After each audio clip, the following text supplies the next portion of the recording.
जय झूलेलाल दोस्तों, मां मुस्कान आहूजा और तव्हांजो स्वागत आहे मुंहिंजे चैनल हुनर मुस्कान का सिंधी ते।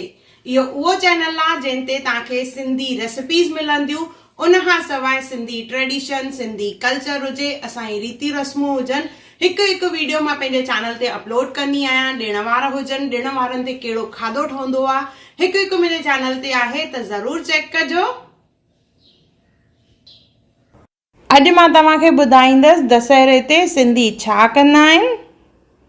हूअं त नंढे हूंदे असां रावण ठाहींदा हुआसीं, उनखे ॿारींदा हुआसीं और सॼो साल इंतज़ारु हूंदो हो त दशहरो अचे त असां अलॻि अलॻि क़िस्म जा रावण ठाहियूं।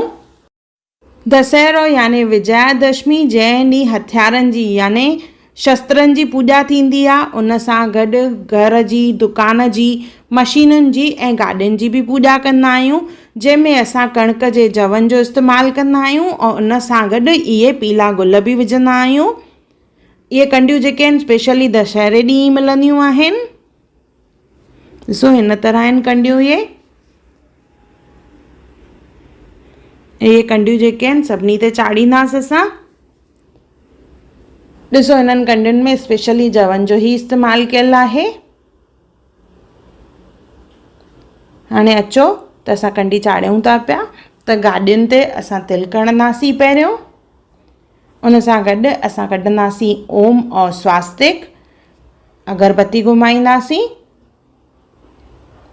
उन खां पोइ जेके कंडियूं आहिनि उहे कंडियूं चाढ़ींदासीं।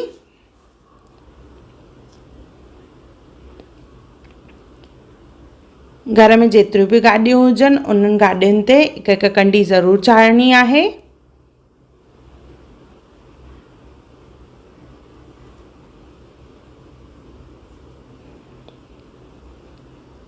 गाॾियुनि ते कंडी चाढ़ण खां पोइ असां पंहिंजे घर जे दरवाजे ते कंडी चाढ़ींदासीं।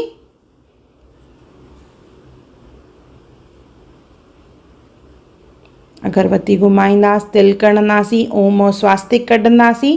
मुंहिंजे घर जे दरवाजे ते ओम ठहियलु आहे त मां उन ते ई तिल कणी रही आहियां, शुभ लाभ ते बि।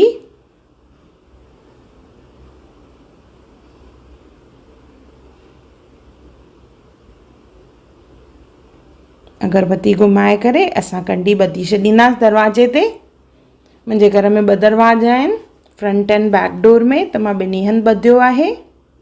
हर सिंधी घर जे ॿाहिरां इहे दशहरे ॾींहुं कंडियूं ॿधी वेंदियूं आहिनि।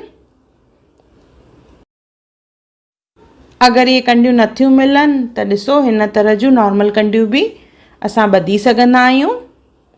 दशहरे ॾींहुं असां ॿारनि जो मुनणु कराईंदा आहियूं। नंढा ॿार जिन जो पहिरियों दफ़ो मुनणु थींदो आहे त दशहरे ॾींहुं करायो वेंदो आहे। कुझु माण्हू चेटीचंड ते कराईंदा आहिनि त कुझु दशहरे ते।